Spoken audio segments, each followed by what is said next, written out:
Emmanuel est un ami très proche. Je suis très fier d'avoir été à l'origine de sa carrière. Et c'est un homme très intéressant. Et je suis convaincu qu'il sera un jour président de la République. Le marché a désigné M. Macron comme président de la République, aidé en cela par quelques électeurs. C'est que le président de la République n'a plus de pouvoir, ou beaucoup moins de pouvoir, en tout cas qu'avant, mais que les Français, et lui-même aussi, croient qu'il a toujours les mêmes pouvoirs. Mais pourquoi il aurait moins de pouvoir? Véronique Jacquier, Sud Radio. Il a moins de pouvoir pour 1000 raisons. D'abord, pour de bonnes raisons. Il n'y a plus la peine de mort. Et il n'y a plus l'Union soviétique. Donc les deux dimensions fondamentales de la thaumaturgie, du droit de vie nucléaire, le droit de vie et de mort ont disparu. L'euro, aussi bonne raison, fait qu'une grande partie de la politique économique est heureusement devenue européenne. La décentralisation, les grands investissements ne sont plus dans l'État et la politique de grandes infrastructures ne lui appartient plus. Les privatisations, il n'y a plus de politique industrielle possible. La globalisation, le marché l'a emporté très largement. Et donc il y a un très grand nombre de choses qu'on croyait à la portée de l'État qui ne le sont plus. Monsieur Attali rappelle ici que le président n'a plus de pouvoir en dehors de celui qui lui est donné par le marché. La plupart des hommes politiques et des dirigeants politiques se contentent de gérer au mieux le quotidien et de colmater les brèches. Oui. Alors qu'il faudrait agir pour avancer. Ils n'ont pas de pouvoir réel. Ce qu'on vient de voir ont la grandeur d'être élus du peuple. Ils n'ont pas de pouvoir réel sur la société. Monsieur Attali nous rappelle également que le personnel politique est impuissant. Comprenez que les politiques sont désormais au service du marché. Le marché a donc le pouvoir. Ces traités font loi qui s'impose à la loi des hommes. Tous ceux qui, dont j'ai le privilège d'avoir fait partie, ont tenu la plume pour écrire les premières versions du traité de Maastricht, on s'est bien engagé à faire en sorte que sortir ne soit pas possible. On a soigneusement oublié d'écrire l'article qui permet de sortir. Monsieur Attali se dit honoré d'avoir empêché les peuples de s'autodéterminer. Seuls les marchés déterminent.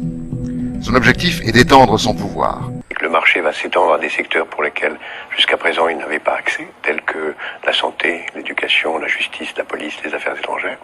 Et en même temps, parallèlement, dans la mesure où il n'y a pas de règle de droit, le marché va s'étendre à des domaines aujourd'hui considérés comme illégaux, criminels, comme la prostitution, le commerce des organes, le commerce des armes, le racket, etc., etc. Et donc, on aura de plus en plus un marché qui va dominer, entraînant une concentration des richesses, une inégalité croissante, une priorité absolue donnée au court terme et à la tyrannie de l'instant et de l'argent, jusque et y compris au fond, au bout de la route, la commercialisation de la chose la plus importante, c'est-à-dire la vie, la transformation de l'être humain en un objet marchand, lui-même devenu un clone et un robot de lui-même. Le président, les ministres sont les seconds couteaux chargés de faciliter la prise du pouvoir du marché.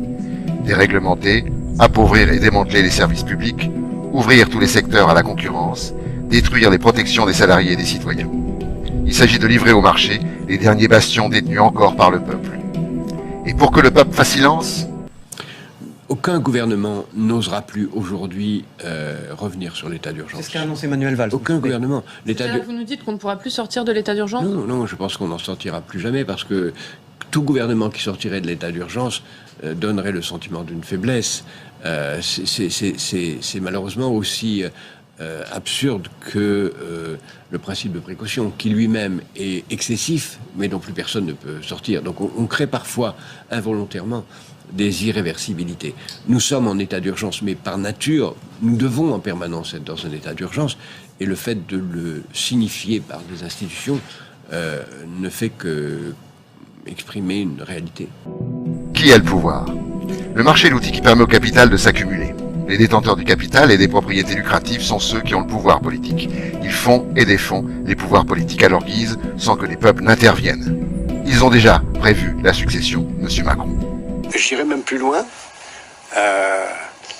Je crois que je connais celle qui viendra après lui. Derrière le corbillard, les proches de Michel, sur les côtés, les anonymes. L'inhumation a été rapide, mais Coluche, le fou du roi, a eu droit aujourd'hui au salut du pouvoir qu'il a si souvent pourfendu. Ils ne t'oublieront jamais, Michel, ceux à qui tu as fait comprendre, avec ton génie des mots de feu, qu'il faut être scandaleux pour lutter contre les scandales, et que l'élégance est dans la discrétion de la tendresse, et pas dans l'étalage des ambitions. Salut ma poule.